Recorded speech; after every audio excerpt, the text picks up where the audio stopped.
తెలుగు రాజకీయ చరిత్రలో ఆయనో సువర్ణాధ్యాయం. అధ్యయనం చేసే వారికి ఆయనో తరగని రాజకీయ గని. ఆయన 4 దశాబ్దాల రాజకీయ జీవితం అనితర సాధ్యం. వ్యూహ రచనకు ఆయన్ను మించిన వారెవ్వరూ లేరన్నది ఎందరో అంగీకరించిన వాస్తవం.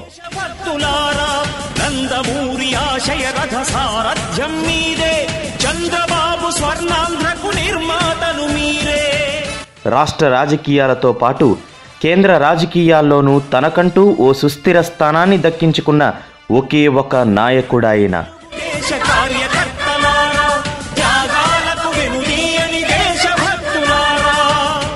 సామాన్య కుటుంబం నుంచి వచ్చి రాష్ట్రాధినేతగా, దేశ రాజకీయాల్లో కీలక నేతగా, ఒక పవర్ఫుల్ పొలిటీషియన్గా, ఒక పర్ఫెక్ట్ పొలిటీషియన్గా, ఒక ప్రొఫెషనల్ పొలిటీషియన్గా 4 దశాబ్దాలుగా అలుపెరగని ప్రయాణం చేస్తున్న global leader, glocal leader Nara Chandrababu Naidu.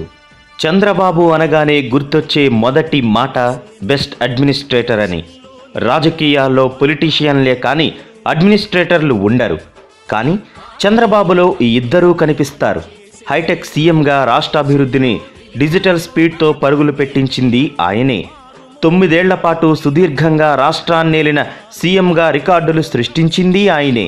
10 ఏళ్ల పాటు ప్రతిపక్ష నేతగా అలుపెరగని పోరాటం చేసింది ఆయనే. నేడు నవ్యాంధ్రను అభివృద్ధి పథంలో పరుగులు పెట్టించేందుకు సర్వశక్తులు ఒడ్డుతోంది ఆయనే.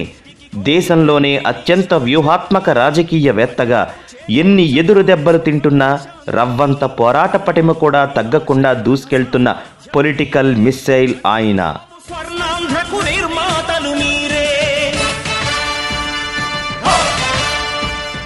రాష్ట్ర రాజకీయాల్లో తెలుగుదేశం పార్టీ ఓ సంచలనమైతే ఆ పార్టీ వ్యవస్థాపకుడు నందమూరి అందగాడి తర్వాత అలాంటి మరో సంచలనం చంద్రబాబు.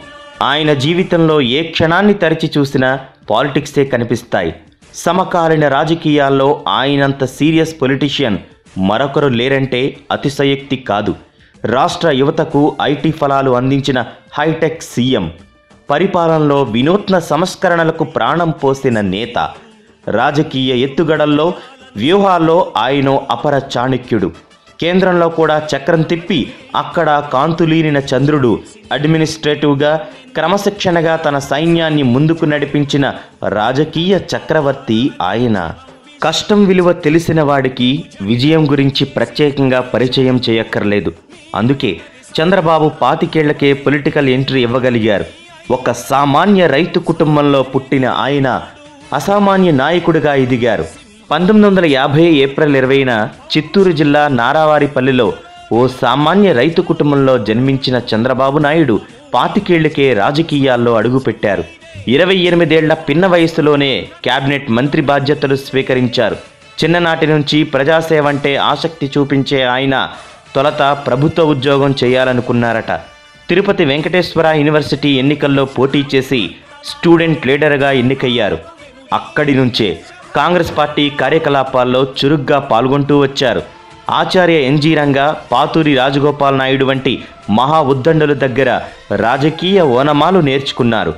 ఆ రోజుల్లోనే చంద్రగిరి ప్రాంతం నుంచి కాంగ్రెస్లో చురుకైన యువ నాయకుడిగా కొనసాగారు. చంద్రబాబు ప్రతిభను గుర్తించిన కాంగ్రెస్ అగ్రనాయకత్వం 1975 ఎమర్జెన్సీ టైంలో ఆయన్ను పులిచెర్ల యూత్ కాంగ్రెస్ లీడర్ని చేసింది. 1978 ఎన్నికల్లో ఏకంగా చంద్రబాబు నాయుడికి ఎమ్మెల్యే టికెట్ వరించింది.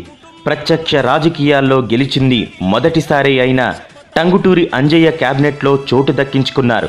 1980 నుంచి 1983 వరకు రాష్ట్ర సినిమాటోగ్రఫీ, సాంకేతిక విద్య, పశుసంవర్ధక శాఖ, పాడి పరిశ్రమ, చిన్న తరహా నీటిపారుదల శాఖలకు మంత్రిగా బాధ్యతలు నిర్వహించి అతి పిన్న వయసులో మంత్రి అయిన రికార్డు స్థాపించారు.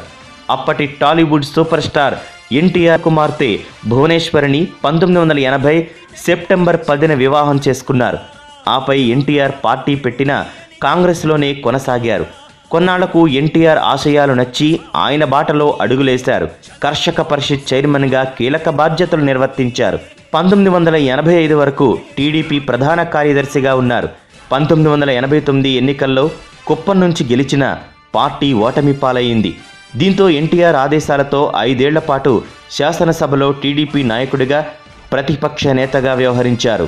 చంద్రబాబు నాయుడు రాజకీయ జీవితంలో కాంగ్రెస్ ప్రయాణం, టీడీపీ నేతగా 1994 ఎన్నికల్లో పార్టీని అధికారంలోకి తీసుకురావడం ఒక ప్రహసనమైతే 1995లో అధికార మార్పిడి కూడా మరో ప్రహసనమే. 1995 సెప్టెంబర్ 1న చంద్రబాబు నాయుడు అవిభాజ్య ఆంధ్రప్రదేశ్ సీఎంగా బాధ్యతలు స్వీకరించారు. సీఎం అయ్యాక నాయకుడు కాస్త అడ్మినిస్ట్రేటర్గా మారిపోయారు.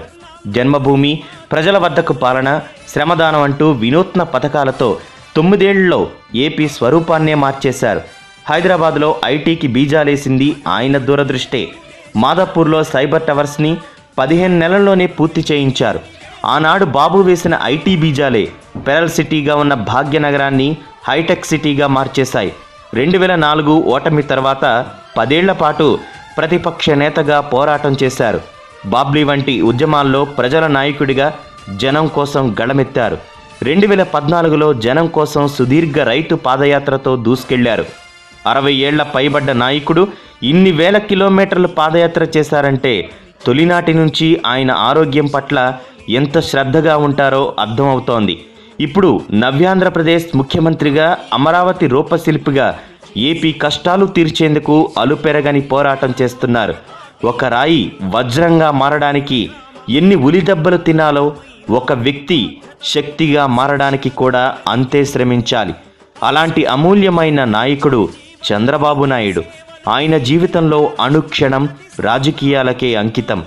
చిన్ననాటి నుంచే ప్రజాసేవ కోసం తపించి తన యావత్ జీవితాన్ని ప్రజాసేవకే అంకితం చేసిన అరుదైన నాయకుడు చంద్రబాబు నాయుడు ఒక్కరే.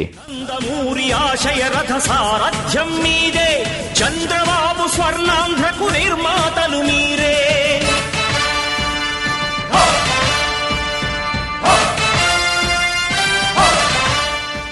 ఈ వీడియో మీకు నచ్చినట్టయితే లైక్ చేయండి, షేర్ చేయండి. మరిన్ని ఇంట్రెస్టింగ్ వీడియోస్ చూడడానికి మా ఛానల్ కు తప్పక సబ్స్క్రైబ్ అవ్వండి.